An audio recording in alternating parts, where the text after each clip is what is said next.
boys and girls and everything in between. It's story time. I'm gonna tell about how the GT4 ST185 works, the Toyota Celica, and this is gonna be a long speech about do's and don'ts. So I wanted to talk about the turbo system in this car. And hopefully you won't do the same mistakes as I did, or at least figure out some of the problems before they happen. So, in general, these setups are pretty robust. I mean, the 3S GTE engine is a powerful engine for its time, and very robust in the terms of taking punishment, high revs, and I know even people that sold these kind of cars with these engines and they didn't really do proper oil changes on them, or just didn't for a long time before they sold them, and people kept restorations in this kind of projects and they just kept going, and I see them on the tracks and I see them converted into rear wheel drives for drifting and everything. So I mean, in comparison to a 240 Nissan, for instance, this could be next in line of reliability when it comes to the engine. But the supportive stuff is something that you really need to consider.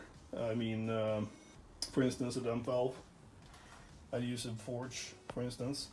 And if you know somebody that can weld for the ST185 regular top-mounted intercoolers, you can just weld an extra pipe and make a dump over here. I also known people that had a shaft that goes out here, so they can have like the proper T-mounted tubing and put it on the side as well.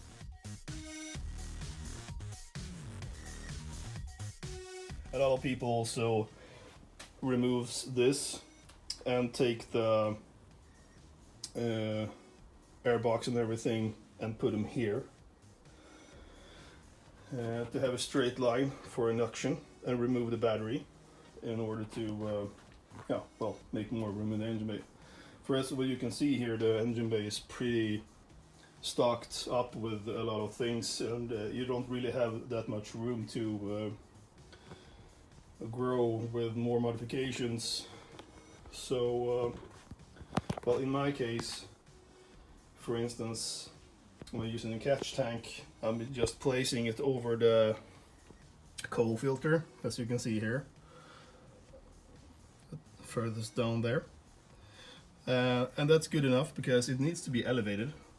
It's better not to have a catch tank further down in the engine bay. And this is supposed to be to avoid too much leakage from the engine, because you need to vape the oil and hot air and humid temperatures that goes through this pipe up here, and the catch tank reserves it, and the air can just continue down to the turbo and into the air pipe.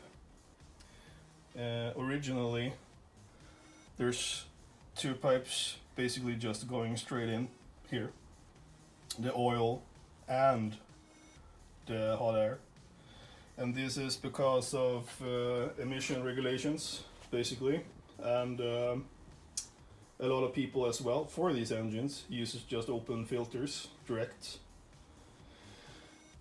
to vape all the air from the engine, which is it works, but when it comes to emissions and rules, that's forbidden here in Sweden, for instance. But you can just put the pipe back on.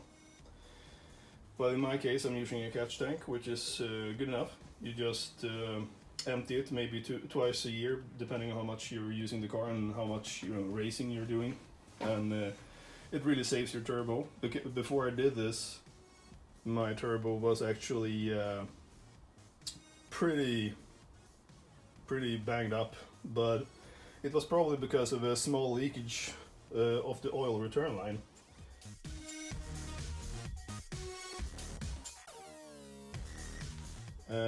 But it didn't help that the engine kept spewing out, you know, water and oil and everything without the catch tank, which in return the turbo just gave up and started vaping a lot of oiled, burnt exhaust everywhere and started leaking everywhere. I can also put some pictures about how that worked and how that looked.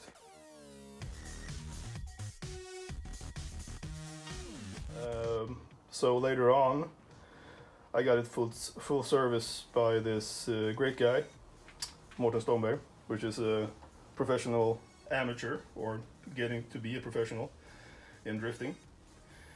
So he changed the turbo for me and made it upgraded with Supra parts, which is apparently pretty common for the CT26 turbo.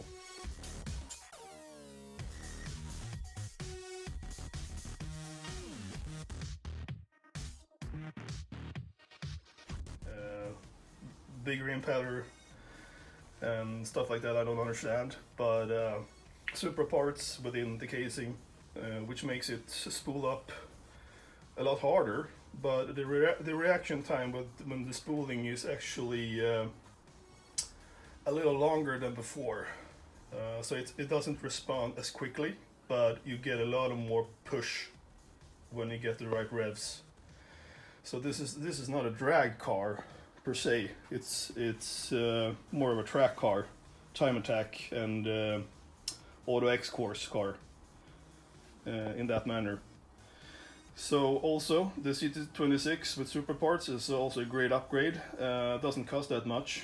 If your turbo is still functioning and everything, you can just, you know, return it for service and they can upgrade the parts and everything. Do that before it craps out on you. When it comes to heat and climate, these engines are notorious for heat soaking the engine bay like crazy. It gets really hot in here.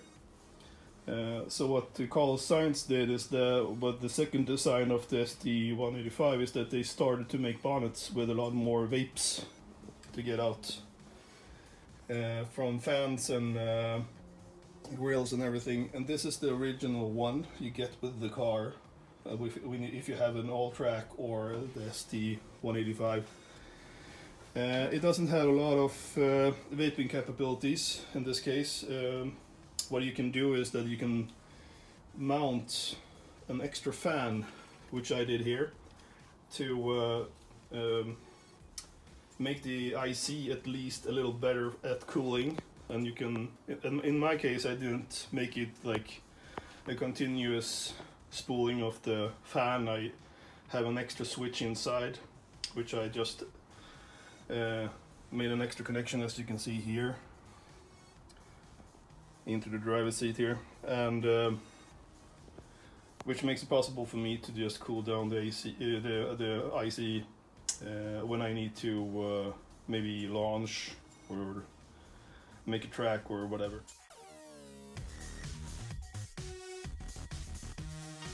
Also on really hot days, I just leave it on, because every time I like stop at the traffic lights and everything, I can see the heat escaping up through the vents, which makes it, well, pretty obvious that this engine bay really needs to cool down as much as possible. I also got a Carl Sainz copy hood instead of this, which I also uploaded a couple of videos how that looks and how I made it with fiberglass.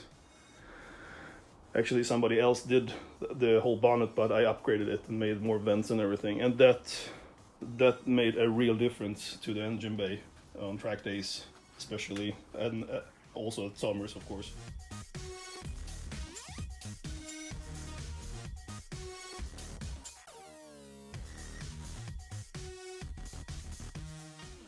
So a good upgrade is the Carl Sainz. You don't even need to have the water-cooled version of the IC, but you need to open up some kind of a vent in the middle of the bonnet on the Carl Sainz as well, in order to make induction. Also, you can fit, I think the one is the Shimoto radiator.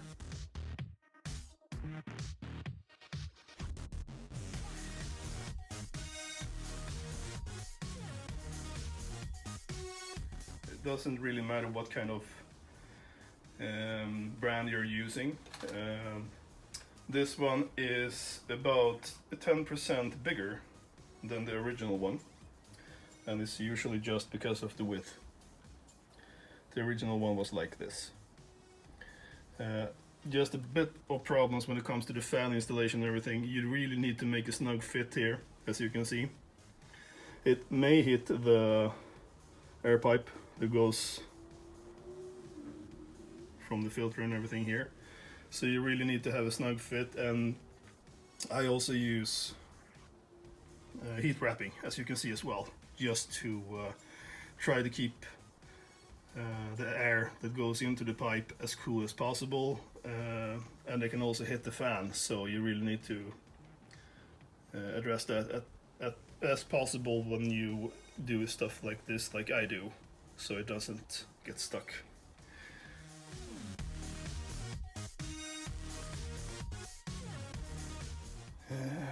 And also I've been talking about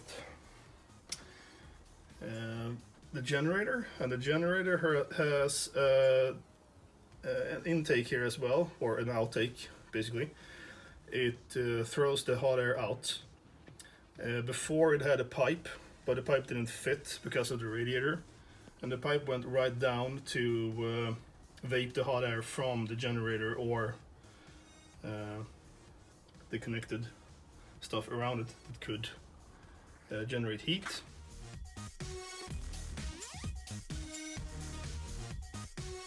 In this case it doesn't matter, I just removed the pipe, having in mind that it actually vapes more hot air into the engine bay, but the color science hood I have is the solution for making that hot air vape as well, so it isn't really a problem. And also, when having an extra fan, you can bypass that problem as well. So when it comes to all the turbo supported mods, there's one thing left here, and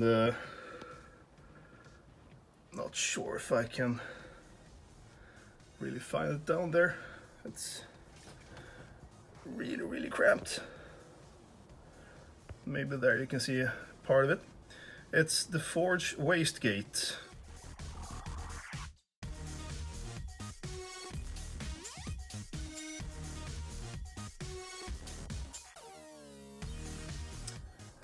My wastegate was pretty much blown up.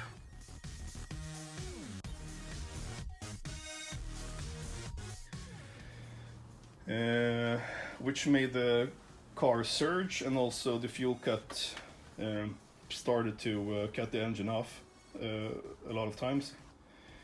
So recommended is a really more a stiffer membrane for forge wastegate, especially if you upgraded your turbo.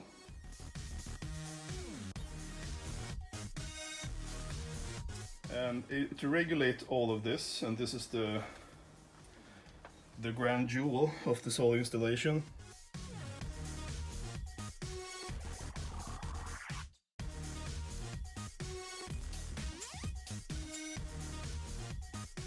It's the bleed valve, and if you have been working on turbo cars for a while, you know what this does and where you can install it.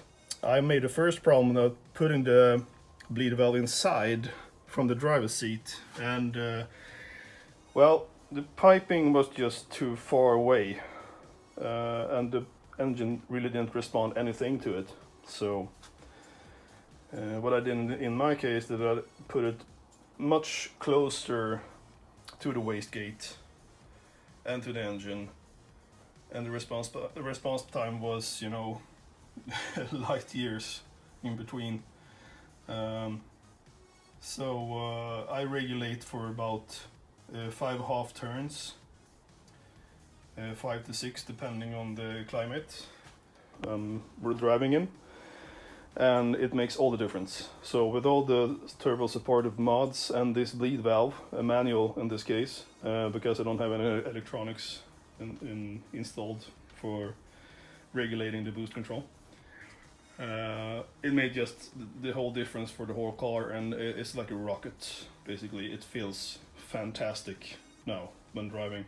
From owning the car from the beginning until now, this car is just, you know, it's like buying a new car basically and getting a new engine. That's how it feels. You get to push in the back,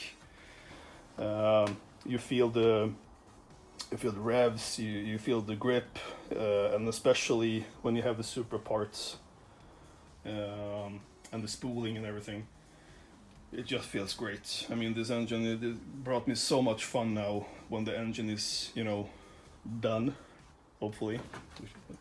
Knock on some wood, because it's probably gonna break down, not just because I said so. But seriously, this is just so much fun to drive now. And there's more stuff to do, but it's not, you know, that important. It's basically more making it better, and they're more snug, you know, and the fitment is better and stuff like that. But for instance, I'm using just normal tubing to make my air filter an open cone filter.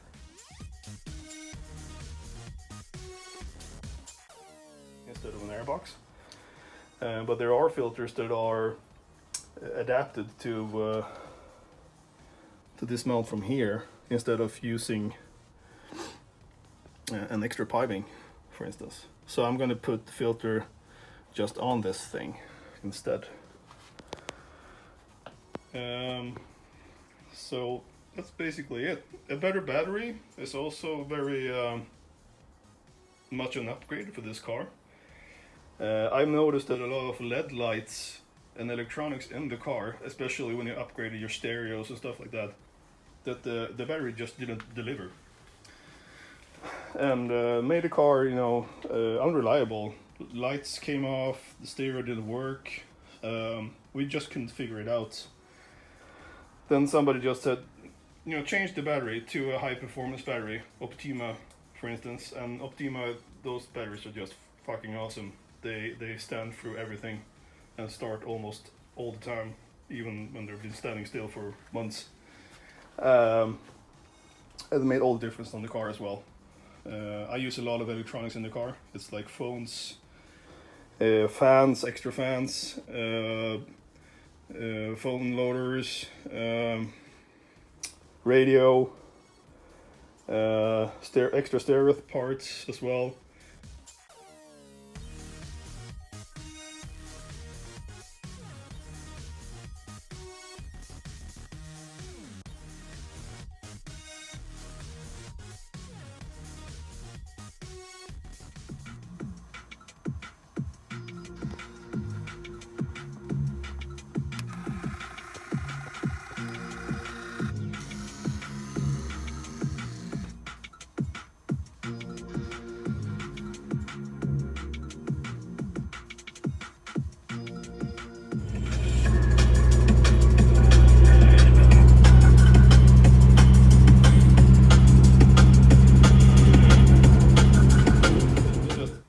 Extras that this car didn't come with, and the battery has to be changed and updated from supporting this kind of timeline when you have more performance oriented electronics. And the generator is gonna, you know, crap out from all this time delivering energy. So I guess, you know, if you don't have a good new generator, an updated battery is going to help it out anyway. So it's just a win-win situation. So that's that when it comes to the whole engine thing. You've seen my oil changes and how uncomfortable that is. And have in mind, as you upgrade your turbo system and your engine parts and everything, you really need to address the oil situation and make that as one of the priorities every year for this kind of car. So that's that in general. And of course, the D2 upgrades from Street Performance is the crème de la crème.